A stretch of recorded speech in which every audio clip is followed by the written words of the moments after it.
ও মন দুয়ে মিলেই অ্যাকচুয়ালি সুস্বাস্থ্য।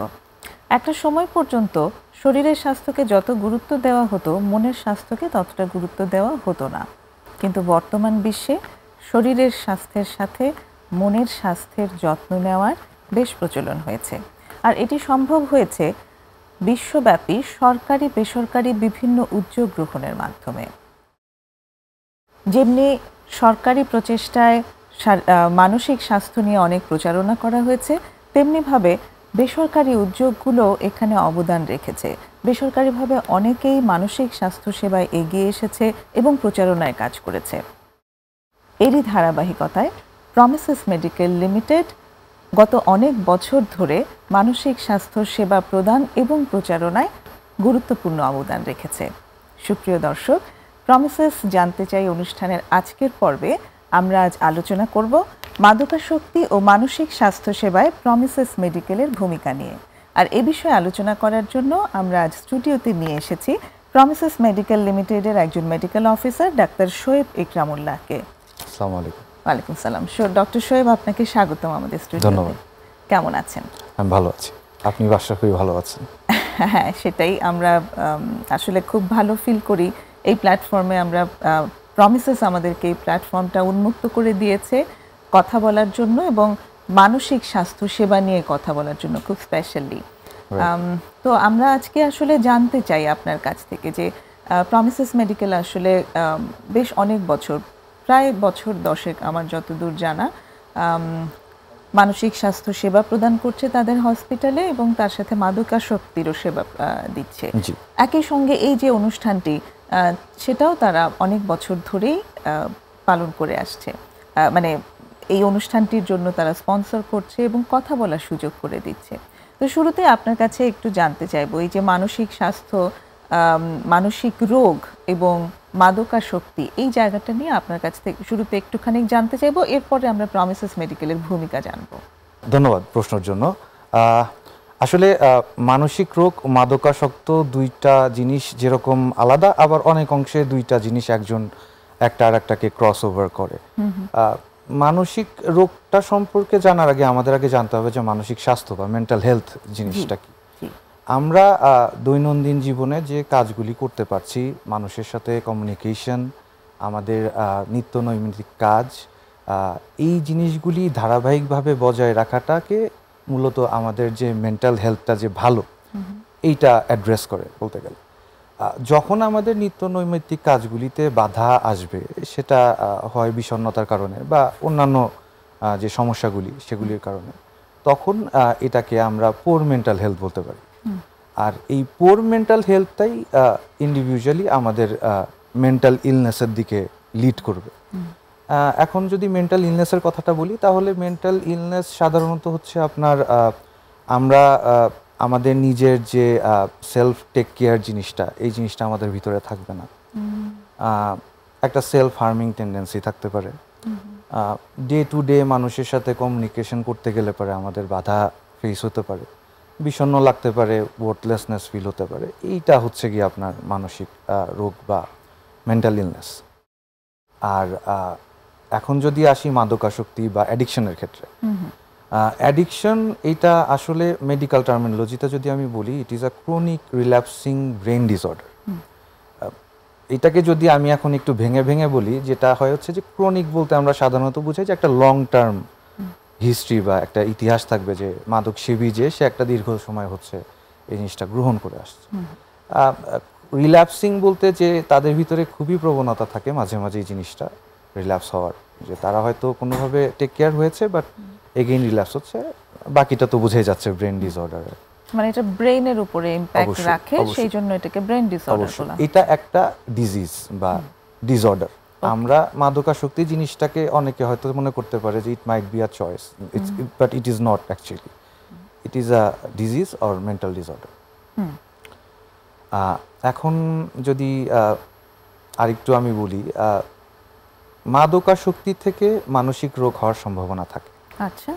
আবার অনেক সময় দেখা যায় যে অনেক রোগীর মাদক সে গ্রহণ করছে দীর্ঘদিন হলো, গ্রহণ করতে করতে তার ভিতরের কিছু মানসিক সমস্যা তৈরি হয়, যেরকম বিষণ্ণতা হতে পারে, এগ্রেসিভনেস হতে পারে, ইম্পালসিভ একটা থট তার ভিতর কাজ করতে পারে। এখন যদি আমি একটু অন্য দিক থেকে আসি, যে মানসিক রোগ থেকে কিভাবে আমরা অ্যাডিকশনের দিকে যেতে পারি। মানে আপনি যেমন বলছেন যে মাদকাসক্তি থেকে যেমন মানসিক রোগ হতে পারে, আবার তেমনি মানসিক রোগ থেকেও মাদকাসক্তি আসতে পারে। অবশ্যই। আচ্ছা, যেরকম আমি যদি বলি, অনেক সময় বিষণ্ণতা থেকে মানুষের ভিতরে এই প্রবণতাটা আসে যে একটা মাদক গ্রহণ করার ইচ্ছাটা আসতে পারে। এখানে অনেক সময় দেখা যায় যে জেনেটিক্যালি অনেকের ভিতরে একটা মেন্টাল ডিজিজ বা মেন্টাল ইলনেস থাকতে পারে। সেক্ষেত্রে যারা এরকম ইন্ডিভিজুয়াল যে মাদক গ্রহণ করছে এবং তার ফ্যামিলি হিস্ট্রি পজিটিভ আছে, তার ক্ষেত্রে এই জিনিসটা মাদক গ্রহণ করার পরে ফ্লেয়ার আপ হওয়ার চান্সটা অনেক বেশি থাকে। আচ্ছা, আচ্ছা। তো এইভাবেই আর কি মেন্টাল হেলথ আর মেন্টাল ইলনেস আর অ্যাডিকশন জিনিসটা আলাদা হওয়া সত্ত্বেও একটা সার্টেন একে অন্যের সাথে খুব ক্লোজলি কানেক্টেড। অফ কোর্স, জি জি। এবং অ্যাকচুয়ালি মেন্টাল ডিসঅর্ডারের মধ্যে মাদকাসক্তিকেও অবশ্যই আমরা রেকগনাইজ করা এটাকে হয়েছে। মানে মেডিকেলি সাবস্টেন্স ইউজ ডিসঅর্ডার হিসাবে রাখতে পারি। এটাও একটা মানসিক রোগ। এটা একটা মানসিক রোগ হিসেবে রেকগনাইজ, এবং সেটার জন্য ট্রিটমেন্টের প্রয়োজন হয়। Definitely, definitely. আর যত আর্লি ট্রিটমেন্ট, আর্লি প্রগনোসিস হবে, তত বেটার আউটকাম আসবে। ওকে, একটু অল্প করে কিছু লক্ষণ কি বলা যেতে পারে যেগুলো দেখলে অ্যাকচুয়ালি বোঝা যাবে যে এই মানুষটার মাদকে আসক্তি হয়েছে? সাধারণত মাদকসেবী যারা থাকে তাদের ভিতরে একটা ইম্পালসিভ নেচার থাকে। আমরা যখন স্বাভাবিকভাবে মানুষকে দেখব, তারা তাদের নিত্য নৈমিত্তিক কাজে কিন্তু একটা ধারাবাহিক ক্রমান্বয়তা থাকে, একটা রেগুলারিটি থাকে। যারা মাদক গ্রহণ করে তাদের ভিতরে প্রথমতই দেখা যায় এই রেগুলারিটিটা কোনোভাবেই মেনটেন করা সম্ভব হয় না। আচ্ছা, আপনি আপনার হোক আপনি স্টুডেন্ট হন বা একটা চাকরিজীবী হন, যে পেশাতেই আপনি থাকেন, কোনো না কোনোভাবে ইরেগুলারিটিস আসবে। এটা একটা গেল আর কি। ওকে। এছাড়া দেখা যায় যে আমাদের একটা ফ্যামিলি ডিসহারমোনি আসে। আমরা দেখা যায় যে যারা মাদক গ্রহণ করে তাদের ফ্যামিলির সাথে বন্ডিংটা ধীরে ধীরে ভেঙে যেতে থাকে। আচ্ছা, তারা তাদের মেইন ফোকাসটা মাদকে করার কারণে ফ্যামিলি মেম্বারদের সাথে তাদের যে একটা ফ্যামিলি টাইম থাকার প্রয়োজন হয়ে ওঠে না। তারপরে যদি আমি আসি যে একটা এগ্রেসিভনেস থাকতে পারে তাদের ভিতরে। হয়তো আমরা কিছু কথা আছে যে জিনিসগুলিকে ইগনোর করে যেতে পারি, কিন্তু তারা সেই জিনিসগুলিকে ইগনোর করতে পারবে না। তারা যে কোনো একটা ছোট কথা হলেও they will take it on themselves. আচ্ছা। আরও যদি বলি, তাদের একটা শারীরিক পরিবর্তন তো ডেফিনেটলি আসবে। আপনি দীর্ঘদিন মাদক গ্রহণ করলে আপনার শারীরিক একটা পরিবর্তন হবে। কি ধরনের পরিবর্তন? ওয়েট লস হতে পারে। আচ্ছা। আপনার লং টার্ম স্লিপ ডিস্টারবেন্স একটা হতে পারে। সেটার কারণে হয়তো দেখা যেতে পারে আপনার উজ্জ্বলতা চেহারার, বা একটা যে আপনি যে সুস্থ থাকলে যেরকম চেহারার একটা থাকে, ভাব থাকে, সেটা চলে যেতে পারে। সতেজতা, রাইট, সতেজতাটা চলে যেতে পারে। অনেকের আরো ফিজিক্যাল কিছু কিছু কমপ্লিকেশনস আছে, প্যালপিটেশন আসতে পারে, আচ্ছা, এনজাইটি অ্যাটাক আসতে পারে, অ্যানশিয়াসনেস থাকতে পারে, ইরিটেবিলিটি দেখা যেতে পারে। এগুলি আর কি ব্যাক অ্যান্ড ফোর্থ, বা অনেকের ভিতরে কিছু থাকে, অনেকের ভিতরে দেখা যায় যে অন্য জিনিসগুলি বেশি থাকে। কারো ভিতরে ইরিটেশন থাকলে পারে, কারো ভিতরে এনজাইটিটা বেশি থাকে, কারো ভিতরে এনজাইটিটা যদি কম থাকে হয়তো ইরিটেবিলিটি, এগ্রেসিভনেস, ইম্পালসিভ বিহেভিয়ার, থটস এগুলি আসে। সুইসাইডটাও অ্যাড্রেস করা উচিত, আমি বলবো। সুইসাইডাল টেন্ডেন্সিটাও চলে আসে, মাদক সেবীদের ভিতর অনেক বেশি থাকে। এই আর কি মূলত। আচ্ছা, আমাদের একটা ছোট্ট বিরতি নেওয়ার সময় হয়ে এলো। অ্যাকচুয়ালি আমরা ট্রিটমেন্টটা সম্পর্কে জানবো, এবং সেখানে অ্যাকচুয়ালি প্রমিসেস মেডিকেল কিভাবে ট্রিটমেন্টটাকে দিয়ে থাকে সেটা নিয়ে আমরা বিস্তারিত কথা বলবো বিরতির পর। প্রিয় দর্শক, একটা বিরতির সময় হয়ে এলো, সঙ্গেই থাকবেন আশা করি।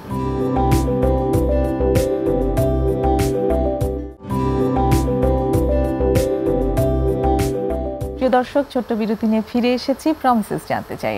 আজ কথা হচ্ছে ডাক্তার শোয়েব একরামুল্লাহর সাথে মাদকাসক্তি ও মানসিক স্বাস্থ্য সেবায় প্রমিসেস মেডিকেলের ভূমিকা নিয়ে। ডক্টর শোয়েব, আপনি বলছিলেন যে বিভিন্ন রকমের লক্ষণ আছে মাদকাসক্তির, মানসিক রোগেরও আপনি বেশ কয়েকটির কথা বলেছেন। একটু গ্লোবাল ছবিটা বলবেন, পিকচারটা বলবেন যে এখন অ্যাকচুয়ালি মাদকাসক্তি বা মানসিক রোগের চিত্রটা কীরকম বিশ্বব্যাপী? আচ্ছা, গ্লোবালি যদি আমরা দেখি, almost 1 billion of the population কোনো না কোনোভাবে তারা মাদকাসক্তি অথবা মেন্টাল ইলনেস বা মানসিক রোগ নিয়ে সাফার করছে। আচ্ছা, এটার ভিতর দেখা যায় যে সাধারণত মানসিক সমস্যা যেটা এটাতে ফিমেল ইন্ডিভিজুয়াল বা মহিলা রোগী যারা তারা একটু বেশি থাকেন। আচ্ছা, এটা আসলে সাধারণত তাদের কিছু hormonal special unique hormonal biological social কিছু এক্সপিরিয়েন্সের কারণে হয়ে থাকে। আর আচ্ছা, সাবস্টেন্স ইউজ ডিসঅর্ডার বা যদি মাদকাসক্তি বলি, এটা সাধারণত ছেলেদের বা মেল ইন্ডিভিজুয়ালসের ভিতরে বেশি পাওয়া বেশ, যায়। আচ্ছা, আচ্ছা, এটা স্বভাবতই তাদের রিস্ক টেকিং টেন্ডেন্সি প্লাস একটা cultural ideation of masculinity show করার জন্য এই জিনিসটা আসে আর কি। এইটা হচ্ছে মোটামুটি ওভারঅল গ্লোবাল অবস্থা। আর এটা আসলে অনেক বড় একটা সংখ্যা যে 1 বিলিয়নের বেশি মানুষ এরকম সমস্যার ভেতর দিয়ে যাচ্ছেন, এবং এই ট্রিটমেন্টের জায়গাটাও আসলে যতটুকু আমরা জানি মানে বেশিরভাগরাই চিকিৎসা নিতে আসতে চান না। এটা একটা সবচেয়ে বড় চ্যালেঞ্জের জায়গা অফকোর্স মাদকাসক্তির ক্ষেত্রে। তো একটু আমি এবার জানতে চাই যে প্রমিসেস মেডিকেল এটা অ্যাকচুয়ালি একটা ডি অ্যাডিকশন সেন্টার, তার সাথে এখানে মেন্টাল ডিসঅর্ডারেরও চিকিৎসা দেওয়া হয়। এখানে অ্যাকচুয়ালি চিকিৎসার ব্যবস্থাটা কীরকম একটু যদি আমাদের জানান। প্রমিসেস মেডিকেল লিমিটেড বিগত বহু বছর হলো এই যে ডিজিজ মেন্টাল ডিজিজ অ্যান্ড অ্যাডিকশনের সাথে সম্পৃক্ততা রাখে, জি, কাজ করছেন। তারা বিগত অনেক অ্যাওয়ার্ড পেয়েছেন। প্রমিসেস মেডিকেল লিমিটেড এটা আসলে হচ্ছে কি একটা মাল্টিডিসিপ্লিনারি অ্যাপ্রোচে কাজ করে, যেটার ভিতরে আপনার বায়ো সোশিও সোশ্যাল যে অ্যাপ্রোচটা, সাইকোসোশ্যাল যে অ্যাপ্রোচটা, বায়োসাইকোসোশ্যাল অ্যাপ্রোচটা এটাকে আর কি আমরা প্রায়োরিটাইজ বেশি করি। আচ্ছা, আচ্ছা, একটু ভেঙে বলবেন এই বায়োসাইকোসোশ্যাল অ্যাপ্রোচটা কি রকম? বায়োসাইকোসোশ্যাল অ্যাপ্রোচটা হচ্ছে আপনার সাধারণত যে আপনি যখন কোনো মানসিক রোগ বা মাদক সেবীর সাথে কাজ করবেন, রোগীর সাথে কাজ করবেন, তখন আপনি যে শুধু ওয়ান সাইডেডলি ডক্টরদের উপরে রিলাই করবেন বা মেডিসিনের উপরে রিলাই করবেন, এটা আসলে এভাবে কাজ করে না। ইটস আ ভেরি কমপ্লেক্স আর কি প্রসিজিওর। এখানে আপনার সাইকোলজিস্টের যেরকম দরকার আছে, সাইকিয়াট্রিস্টের দরকার আছে, এখানে আপনার well trained nurse, ward boys তাদের দরকার আছে, কেস ম্যানেজারের দরকার আছে, অবশ্যই ডি অ্যাডিকশন কাউন্সিলর লাগবে এটা ড্রাগ পেশেন্টের ক্ষেত্রে। প্রমিসেস মেডিকেল লিমিটেডের যেটা বেস্ট পার্ট হচ্ছে যে প্রমিসেস মেডিকেল লিমিটেডে যে যারা স্টাফরা আছেন, লেটস সাপোজ যে নার্স, ওয়ার্ড বয়েজ, তাদেরকে ইন্টারন্যাশনাল একটা স্পেশাল টিম এনে ট্রেন করা হয়েছে। কারণ অন্যান্য জেনারেল হসপিটালে নার্স যারা থাকেন, ওয়ার্ড বয় যারা থাকেন, তাদেরকে আপনি এই টাইপের রুগী ডিল করতে গেলে পরে তাদের অনেক চ্যালেঞ্জেস ফেস করতে হয়, অনেক বাধা আসে বা অনেক কিছু বোঝার বিষয় আছে, যেটা এই স্পেশালাইজড ট্রেনিং ছাড়া আমার মনে হয় তাদের জন্য একটু চ্যালেঞ্জিং হওয়ার কথা। তো প্রমিসেস মেডিকেল লিমিটেডে এই জিনিসটা দে মেড শিওর। এটার সাথে প্রমিসেস মেডিকেল লিমিটেডে ওয়েল রিনাউন্ড সাইকিয়াট্রিস্ট যে কনসালটেন্টস তারা আছেন, আমাদের ওয়েল রিনাউন্ড ক্লিনিক্যাল সাইকোলজিস্টরা আছেন, সাথে কেস ম্যানেজার তো ডেফিনেটলি আছেন, ইভেন অনেক এক্সপিরিয়েন্সড ড্রাগ কাউন্সিলর আছেন। এখানে আসলে প্রথমে আমাদের যে কাজটা থাকে যে একটা ইন্ডিভিজুয়াল আসলে, একটা রুগী আসলে এটা কি ড্রাগ পেশেন্ট হচ্ছে নাকি সাইকিয়াট্রিক পেশেন্ট হচ্ছে এটা আইডেন্টিফাই করা। সেটা সাধারণত আমরা মেডিকেল অফিসার যারা আছি তারাই প্রাইমারি বেসে এটা ডিফারেন্সিয়েট করি। তারপর আমাদের যারা কনসালটেন্ট আছে তাদের সাথে কনসাল্ট করে নেক্সট আমরা একটা ট্রিটমেন্ট প্ল্যানে আগাই। এখন দেখা যায় যে আসলে আপনি সব ইন্ডিভিজুয়ালকে একভাবে ট্রিট করতে পারবেন না। প্রমিসেস মেডিকেল লিমিটেডে যেটা করা হয় সেটা হচ্ছে যে প্রত্যেকটা ইন্ডিভিজুয়ালের জন্য, ধরেন একটা ইয়াং ইন্ডিভিজুয়ালকে আমরা যেভাবে গ্রুম করতে পারবো বা যেভাবে আমরা তাকে ট্রিটমেন্ট দিতে পারবো, ট্রিটমেন্ট প্ল্যান সেট করতে পারবো, সেই ট্রিটমেন্টটা কিন্তু আপনি একটা এল্ডারলি পেশেন্টের সাথে অ্যাডজাস্ট করাতে পারবেন না। প্রমিসেস মেডিকেল লিমিটেডে প্রত্যেকটা ইন্ডিভিজুয়ালের জন্য একটা লাইফ ম্যানেজমেন্ট প্রোগ্রাম ক্রিয়েট করা হয়। এটা সাধারণত আমাদের একদম সাইকিয়াট্রিস্ট, সাইকোলজিস্ট থেকে শুরু করে যারা এইটার সাথে জড়িত আছেন, ইভেন নার্স, ওয়ার্ড বয় পর্যন্ত, তাদের সবারই একটা অবজারভেশন থাকে প্রত্যেকটা ইন্ডিভিজুয়াল পেশেন্টের উপরে। এই অবজারভেশনটার একটা ধারণা নিয়ে সববার একটা বোর্ড মিটিংয়ের মতো করে একটা লাইফ ম্যানেজমেন্ট প্রোগ্রাম সেট করা হয়। মানে it's a team work actually. Definitely. এবং এই টিমে psychiatrist, psychologist, addiction councillor, doctor, nurse, case manager, এরা সবাই মিলে তারপরে এখানে কাজ করে। এখানে একটা জিনিস কি যে আমি এটা বলবো যে সাইকিয়াট্রিস্ট, সাইকোলজিস্ট আমরা তো একটা ফিডব্যাক রেগুলারলি পাচ্ছি। জি। অনেক সময় দেখা যায় যে পেশেন্টদের সাথে কিন্তু যে স্টাফ যারা তারাও কিন্তু থাকেন, তো তারাই কিন্তু সর্বক্ষণ থাকে। অবশ্যই সেটাই, তাদেরও কিন্তু একটা অবজারভেশন থাকে ডেফিনেটলি। তো ওইটাও আমার মনে হয় যে কাউন্ট হয় প্রমিসেসে, which is very important. Day to day update পাওয়াটা একটা পেশেন্টের ব্যাপারে is very necessary in this kind of field, this kind of facility. Premises medical লিমিটেডে এছাড়াও হচ্ছে আপনার নিত্য নৈমিত্তিক ডে টু ডে ওয়ার্ক যেগুলি থাকে আর কি, এগুলির উপরও একটা স্কোরিং সিস্টেম আছে তাদের। মানে কি রকম অ্যাকচুয়ালি তাদের ডিসিপ্লিনটা যদি একটু আমাদেরকে ছোট করে বলেন। এটা আসলে একদম আপনার ঘুম থেকে ওঠা থেকে শুরু করে ইউ গো টু বেড, আচ্ছা, পুরা টাইমটার একটা সেকশন ওয়াইজ করা থাকে।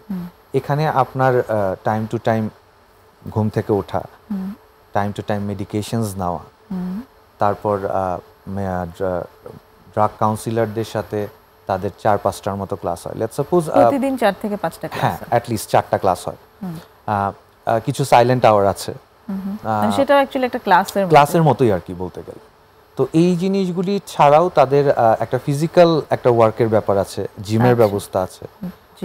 যারা রিলিজিয়াস তাদেরকে আমরা ডেফিনেটলি প্রেয়ারের একটা ব্যবস্থা দিই, নামাজ পড়ার একটা ব্যবস্থা আছে। এছাড়াও বই পড়া, খেলাধুলা করা, ইনডোর গেমস এর একটা ব্যবস্থা আছে। কি ধরনের ইনডোর গেমস খেলতে পারে? এখানে সাধারণত ইনডোর গেমসে আমরা টেবিল টেনিসটাকে প্রায়োরিটিটা বেশি দিচ্ছি, বিকজ এটাতে আপনার একটা কার্ডিওর মতোই হয়ে যাচ্ছে, যেটা আপনার হার্টের জন্য ভালো, প্লাস আপনার ফিজিক্যাল অ্যাক্টিভিটির জন্য ভালো। এইভাবেই আপনার সকাল থেকে শুরু করে একদম সন্ধ্যা রাত পর্যন্ত, রাতের ডিনার শেষ করে ওষুধ খাওয়া পর্যন্ত, even when the lights will turn off, এই টাইমটা সেট করা থাকে। তো আপনাকে একটা মোটামুটি বলবো রুটিন লাইফে না চেলেও থাকতে হবে, একটা অভ্যাস তৈরি করে নিতে হবে। তো প্রমিসেস মেডিকেল লিমিটেডের এই জিনিসটাই হচ্ছে সবচেয়ে বেস্ট আর কি, যে হোয়াট এভার ইট ইজ, একটা পেশেন্টের প্রত্যেকটা আপডেট সবার কাছে থাকবে, সবার একটা মিলিত সিদ্ধান্তে বা মিলিত ওভারভিউতে একটা পেশেন্টের জন্য লাইফ ম্যানেজমেন্ট গোল সেট করা হবে। এটাতে পেশেন্টের মেন্টাল ওয়েলবিং এর জন্য কার জন্য কোন জিনিসটাতে বেশি জোর দিলে ভালো হবে এইটা ডিসাইড করা হবে। সাথে আরেকটা ছোট্ট করে যদি আমি একটা জিনিস অ্যাড করি, সেটা হচ্ছে যে এল্ডারলি পেশেন্টের ক্ষেত্রে আমি জিনিসটা মিস করে গেছি, বলা হয় এল্ডারলি পেশেন্টের ক্ষেত্রে সাধারণত দেখা যায় তারা কিন্তু কোমরবিডিটি নিয়ে আসে। তাদের মানসিক রোগ ছাড়াও বা তাদের অ্যাডিকশন ছাড়াও তাদের অনেকেরই হাইপার টেনশন আছে, ডায়াবেটিস আছে, বা যে কোনো রকমের গ্যাস্ট্রোইন্টেস্টাইনাল প্রবলেম থাকতে পারে। এই বা অনেকের হয়তো অপথলমোলজিক্যাল প্রবলেমও কেউ ফেস করতে পারে। এইটার জন্যও কিন্তু প্রমিসেস মেডিকেল লিমিটেডে আলাদা আলাদা স্পেশালিস্ট অবস্থিত আছেন, তাদের একটা রোল আছে।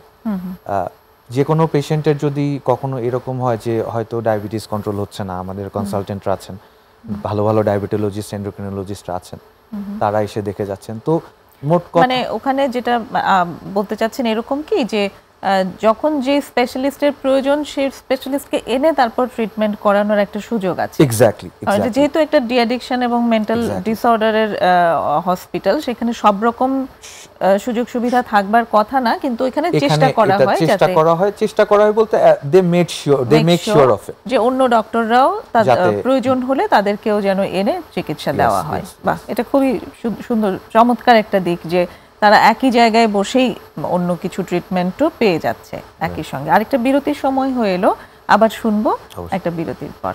দর্শক, আরেকটা বিরতি নিচ্ছি, সঙ্গেই থাকুন।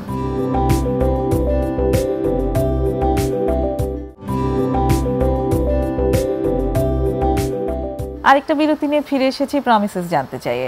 আজ কথা হচ্ছে মাদকাসক্তি ও মানসিক স্বাস্থ্য সেবায় প্রমিসেস মেডিকেলের ভূমিকার উপর। ডাক্তার শোয়েব ইকরামুল্লাহর সাথে। প্রমিসেস কিভাবে কাজ করে সেটা আমরা শুনছিলাম। এই যে মাদকাসক্তির যে চিকিৎসা, এটার অ্যাকচুয়ালি টাইম লাইনটা কীরকম হয়, কতদিন পর্যন্ত আসলে এই ধরনের চিকিৎসা দেওয়ার প্রয়োজন হয়? মাদকাসক্তির জন্য আমি যদি ইন্টারন্যাশনালি বলি, প্রথমে বড় বড় আমাদের যে ডেভেলপড কান্ট্রিগুলি আছে, লেটস সাপোজ লন্ডন, আমেরিকা, বা পাশের যদি আমি কিছু কান্ট্রির কথা বলি, ইন্ডিয়া, থাইল্যান্ড, এখানে সাধারণত 18 মাস থেকে 22 মাসের একটা প্রোগ্রাম থাকে তাদের। আচ্ছা। তো সেটা অনেক লেন্দি একটা প্রোগ্রাম, ভালো ইফেক্টিভ একটা প্রোগ্রাম, খারাপ বলবো না। কিন্তু বাংলাদেশের তো এটা একটা ডেভেলপিং কান্ট্রি। ডেভেলপিং কান্ট্রির কারণে এখানে আমরা সাধারণত প্রত্যেকটা ইন্ডিভিজুয়ালের জন্য 6 মাস করে সময় নিই, which is very necessary. Because এটার পিছে আর কি 6 মাস হওয়ার কারণ যদি আমি বলি আর কি, হ্যাঁ, কি হয় আসলে 6 মাস, বা এই যে 18 থেকে 22 মাসের কথা বললেন, এই ট্রিটমেন্টটার এত দীর্ঘমেয়াদী হওয়ারই বা রিজনটা কি? আসলে মানসিক মাদকাসক্তি যে আপনার রোগটা, জি, এই রোগটা একটা chronic relapsing brain disorder. Chronic বলতেই জিনিসটা বোঝাচ্ছে এটা একটা লং টার্ম হ্যাবিট। তো আমি কোনো মানুষের একটা লং টার্ম হ্যাবিটকে আমি শর্ট টার্মে কাট অফ করে বা শর্ট টার্মে সেটাকে থামিয়ে দিয়ে তার হ্যাবিটটা চেঞ্জ করতে পারবো না। এটার জন্য আমার একটা লং টার্ম টাইমই দরকার। আর অ্যাডিকশনের রুগীদের ক্ষেত্রে সাধারণত তারা যখন আমরা অ্যাডিকশন থেকে তাদের সরিয়ে নিয়ে আসি বা তারা যখন আমাদের কাছে আসে, অ্যাডিকশন বন্ধ করার পর কিন্তু তারা এক একটা সময় এক একটা ফ্রেজের মাঝখান দিয়ে যায়। এটার মধ্যে প্রথমে যদি আমি বলি, তাদের একটা ডিটক্সিফিকেশন ফ্রেজ যায়। আচ্ছা। ডিটক্সিফিকেশন ফ্রেজটাতে আমরা সাধারণত পেশেন্ট দীর্ঘদিন হলো যেহেতু একটা মাদকদ্রব্য গ্রহণ করছে, তার ব্লাড স্ট্রিমে এই মাদকদ্রব্য থাকার কারণে এটা আমাদের ব্লাড ব্রেন ব্যারিয়ার নামে একটা কথা আছে মেডিকেল টার্মিনোলজিতে, যে ড্রাগসগুলি আমাদের ব্লাড ব্রেন ব্যারিয়ারটা ক্রস করে, সেগুলি আমাদের ব্রেনের নিউরোট্রান্সমিটারগুলি বা ব্রেনের যে ডোপামিন, সেরোটোনিন, অক্সিটোসিন আছে, এগুলি ডিসব্যালেন্স করে।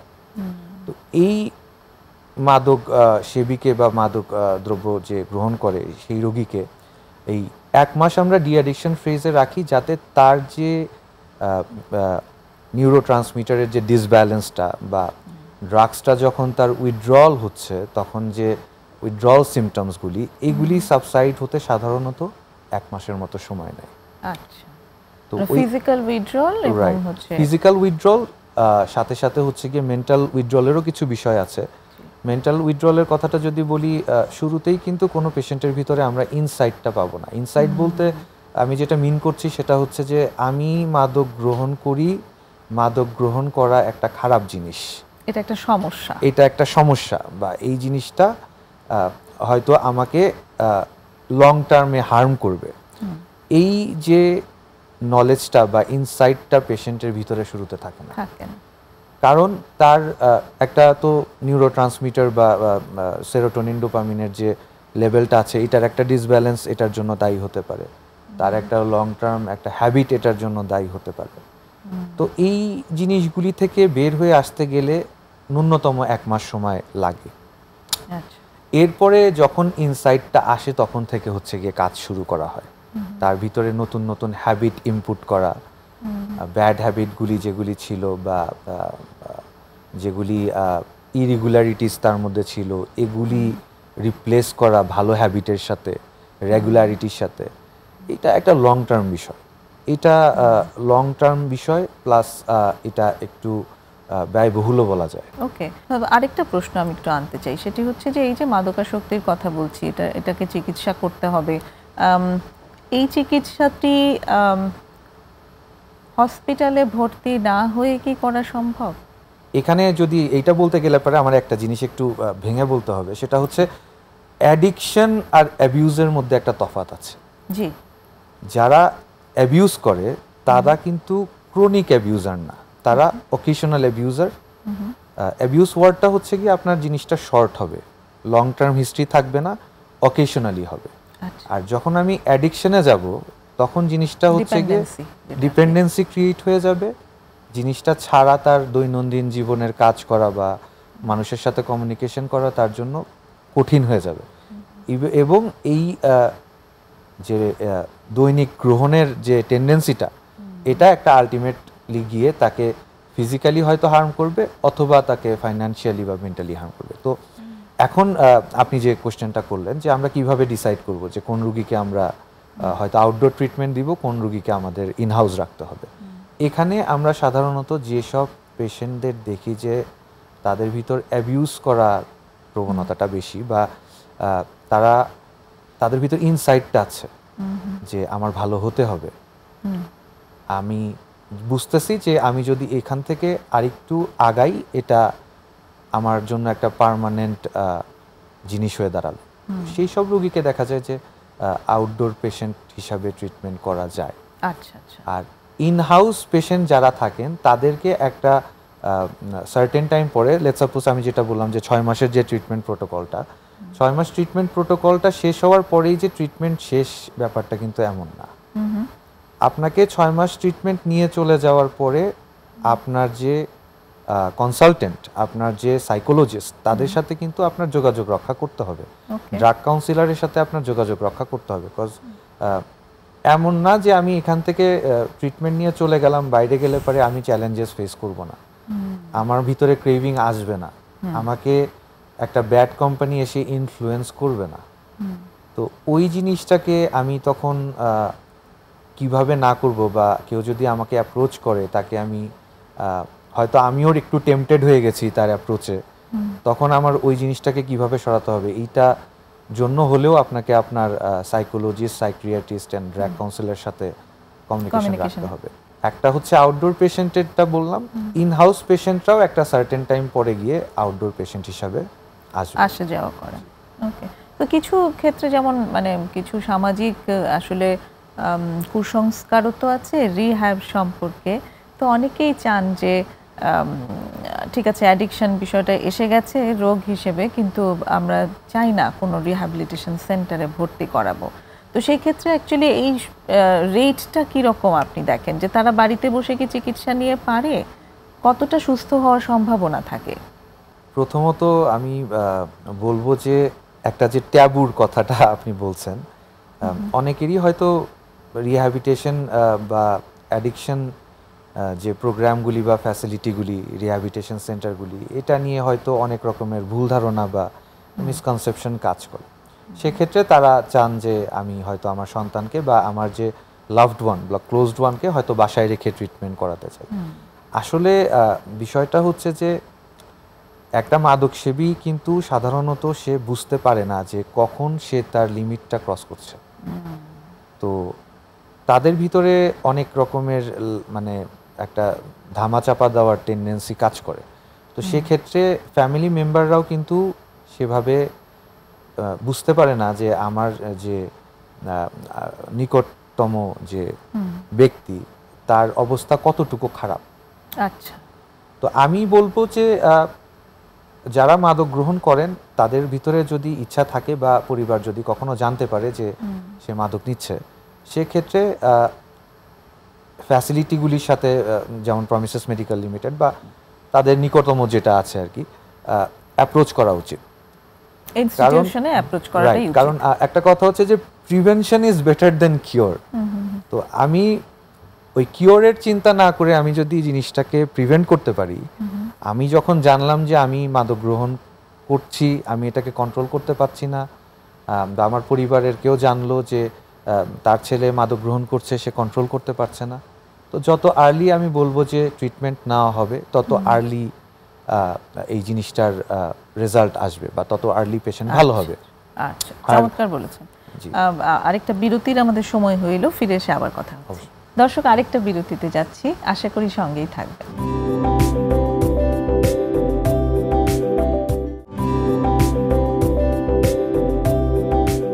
চলছে প্রমিসেস জানতে চাই।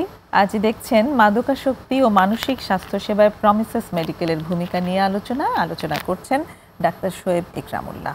ডাক্তার শোয়েব, আমরা অ্যাকচুয়ালি সামাজিক যে কুসংস্কার বা ট্যাবু নিয়ে কথা বলছিলাম, যে সাধারণত এখনো আসলে এই জায়গাগুলো নিয়ে হয়তো আরও আমরা কথা বলতে থাকলে আরও ইনসাইটগুলো পরিষ্কার হবে সবার, যে এখনো কারো বাসায় কেউ যদি মাদকে আসক্ত হয় তারা সেটি নিয়ে অত্যন্ত লজ্জাবোধ করেন এবং তারা ভাবেন যে এটিকে যত সম্ভব লুকিয়ে রাখা প্রয়োজন, এটা কাউকে বলা যাবে না, এটা তাদের জন্য ভীষণ মান সম্মান হানিকর।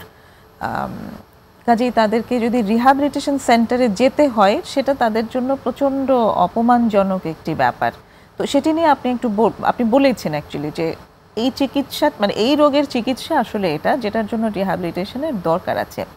তো অনেকের কাছেই এরকম একটা আইডিয়া আছে যে রিহ্যাবিলিটেশন সেন্টারে অ্যাকচুয়ালি শাস্তি দেওয়া হয়, বিভিন্ন রকম শারীরিক মানসিক শাস্তির মাধ্যমে চিকিৎসা হোক বা যেটাই হোক, রিহ্যাব মানেই হচ্ছে সেটা একটা শাস্তির জায়গা। এটা অনেক অভিভাবকদের ধারণা। আর অনেক যারা অ্যাডিকশনের সাথে আছেন, মানে মাদকাসক্ত যারা আছেন, তাদের ক্ষেত্রেও এই আইডিয়াটা ভীষণ কাজ করে যে তাকে রিহ্যাবিলিটেশনে দেওয়া হয়েছে মানে হচ্ছে তাকে আসলে একটা শাস্তি দেওয়া হয়েছে। এই বিষয়টা সম্পর্কে একটু যদি বলেন। রিহ্যাবে দেওয়া মানে শাস্তি, এটা আমি বলবো যে ধারণাটা ঠিক না।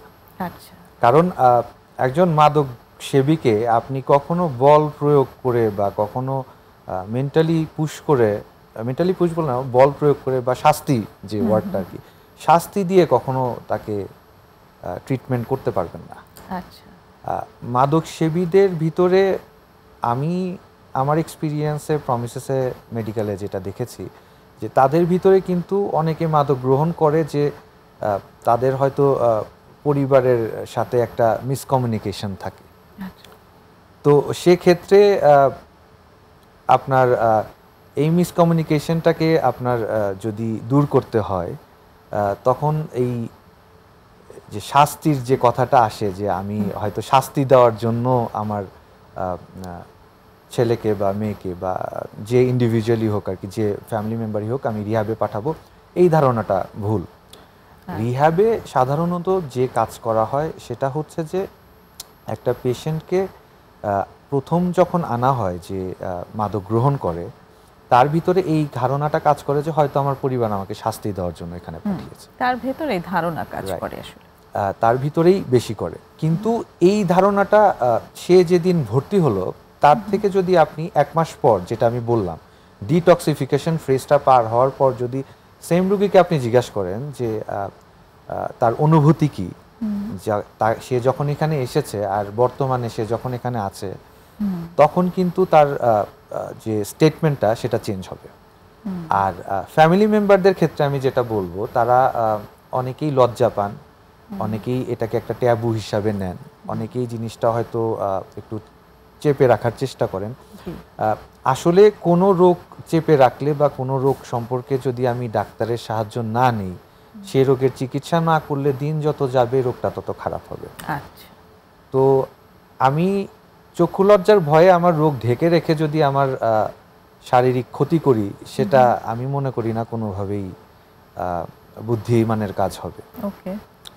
তো মনে রাখতে হবে যে মাদকাসক্তি বা মাদক গ্রহণ করার যে প্রবণতা, এটা একটা চয়েস না, এটা একটা মানসিক রোগ। আর এটাকে যতক্ষণ না পর্যন্ত আমরা একটা রোগ হিসাবে বা মেন্টাল ডিসঅর্ডার হিসাবে অ্যাকসেপ্ট করার চেষ্টা করব, বা যে স্টেরিওটাইপটা আমাদের ভিতরে আছে, এই স্টেরিওটাইপটা যতক্ষণ না পর্যন্ত যাবে, ততক্ষণ পর্যন্ত যে সাকসেস রেটটা আছে, রেটটা বাড়বে না।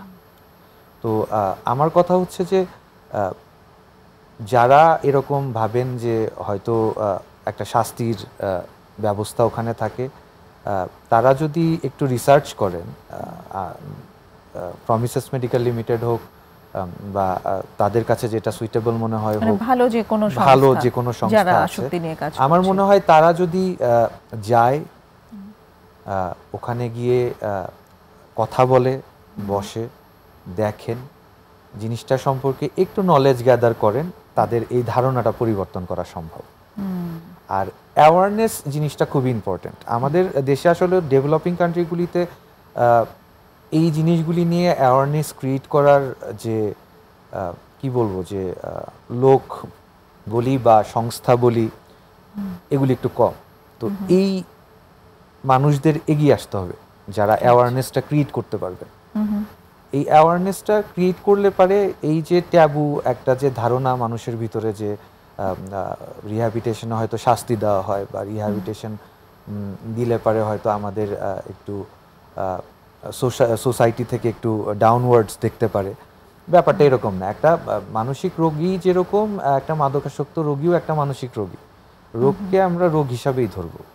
রোগকে জাজ করার কোনো জায়গা আমার মনে হয় যে মেডিকেল সায়েন্সেও নাই, আর যারা রোগী বা রোগীর গার্জিয়ান তাদেরও থাকা উচিত না। বিকজ ইটস অল অ্যাবাউট মানে একটা রোগের চিকিৎসা দরকার, রোগ থাকলে তার চিকিৎসা অবশ্যই আছে। একজন মানুষের যদি ডায়াবেটিস হয়, সে কিন্তু দ্ব্যর্থহীনভাবে মানুষকে বলতে পারে যে আমার ডায়াবেটিস আছে, কিন্তু তার যখন অ্যাডিকশন আছে সেটি নিয়ে তিনি মুখ খুলতে চায় না। আমার মনে হয় পর্যাপ্ত মানুষদের এখন গ্লোবালি আমি যেটা বললাম অলমোস্ট 1 বিলিয়ন মানুষ কিন্তু এটায় আছেন, মাদকাসক্ত আক্রান্ত আছেন, মাদকাসক্ত বা মানসিক। তো রোগটাকে রোগ হিসাবে নিলে পারেই ভালো, রোগটাকে রোগ হিসাবে নিয়ে রোগটাকে না লুকিয়ে, কারণ আপনি একটা রোগকে যখনই লুকাবেন রোগটা আরো বাড়বে। আর রোগটাকে যখন আপনি যারা ডক্টরস আছেন বা সাইকোলজিস্ট আছেন তাদের সাথে যখন জিনিসটা শেয়ার করবেন তখন এটার কিওর হবে। আর এই জন্য আমাদের মনে হয় যে পর্যাপ্ত অ্যাওয়ারনেস ক্রিয়েট করাটা এখন সময়ের দাবি। খুবই ইম্পর্টেন্ট। এই অ্যাওয়ারনেসের জায়গাটাতে আসলে কারা কারা স্টেক হোল্ডার হতে পারে, কারা কোথা থেকে হলে সবচেয়ে বেশি ভালো? অবশ্যই প্রমিসেস মেডিকেল লিমিটেড তো খুব একটা বড় ভূমিকা পালন করছে অ্যাওয়ারনেস ক্রিয়েট করার জন্য। হ্যাঁ, তারা একটা বড় সোর্স হতে পারে। সাথে আমরা ডক্টররা যারা সাইকোলজিস্ট বা ডক্টররা বলতে সাইকিয়াট্রিস্ট যারা আছেন, ক্লিনিক্যাল সাইকোলজিস্ট যারা আছেন, তারা একটা অ্যাওয়ারনেস ক্রিয়েট করতে পারেন বা তারা অলরেডি করে যাচ্ছেন, বিগত বছর হলো তারা করে যাচ্ছেন। এটার সাথে যারা আমি বলবো যে এই যারা মাদক সেবী, যারা রোগী, তারা যদি এই লজ্জাটা না পেয়ে তাদের রোগটাকে একসেপ্ট করে তারা যদি এগিয়ে আসে, তাদের সাকসেস স্টোরিটা যদি তারা শেয়ার করে, তাকে দেখে সুস্থ হয়ে গেছেন, রাইট, যারা রিকভারিতে আছেন, তারা সাকসেস রেটটা শেয়ার করলে তাদের দেখে কিন্তু অন্যান্যরাও উদ্বুদ্ধ হবেন যে এটা তাদের কাছে কিন্তু তখন একটা ট্যাবু হিসাবে কাজ করবে না, তাদের কাছে জিনিসটা একটা নর্মাল জিনিস হবে, একটা ব্যাপার যেটা হয়তো একটা রোগ যেটাকে নিয়ে তারা স্বাভাবিকভাবে ডাক্তারের সাথে পরামর্শ করতে পারবেন। এক্স্যাক্টলি, তাদের আসলে সেই জায়গাটা ক্রিয়েট করবার জন্য সোসাইটিকে ওই যে বায়োসাইকো সোশ্যালের যে সোশ্যাল রিইন্টিগ্রেশনের সমাজের অন্যদের আসলে এগিয়ে আসাটা অনেক বেশি ইম্পর্টেন্ট। তারা যতক্ষণ পর্যন্ত এদেরকে অ্যাকসেপ্ট না করছে ততক্ষণ পর্যন্ত তারা রিকভারি হিসেবেও আসলে খুব আরামে সোসাইটিতে থাকতে পারছে না, কষ্ট হচ্ছে তাদের। সেই এখানে সরকারি কিছু ভূমিকা থাকা উচিত। অবশ্যই সরকারি ভূমিকা আমি বলবো যে বাংলাদেশে সরকারি যে ইনস্টিটিউটগুলি আছেন সেগুলিও ভালো, তারাও তাদের দিক থেকে চেষ্টা করছেন, কিন্তু এই চেষ্টাটা যদি একটা বড় পরিসরে সরকারি বেসরকারি সব প্রতিষ্ঠান মিলে যারা এই ফ্যাসিলিটিগুলিতে সম্পৃক্ত আছেন তারা সবাই মিলে যদি আরো বড়ভাবে জিনিসটাকে তুলে ধরা যায়, এরকম ট্যাবু থাকবে না, অনেক বেশি প্রচারণার জায়গাটা তৈরি হবে এবং সবাই এই সোশ্যাল স্টিগমা থেকে বের হয়ে আসার সুযোগ পাবে। অনেক ধন্যবাদ ডক্টর শোয়েব আমাদের এখানে আসবার জন্য এবং চমৎকার আলোচনা উপহার দেওয়ার জন্য। ধন্যবাদ আপনাকে। সুপ্রিয় দর্শক, একদমই অনুষ্ঠানের শেষ পর্যায়ে, আগামী অনুষ্ঠান দেখার আমন্ত্রণ জানিয়ে এখানে শেষ করছি। খোদা হাফেজ।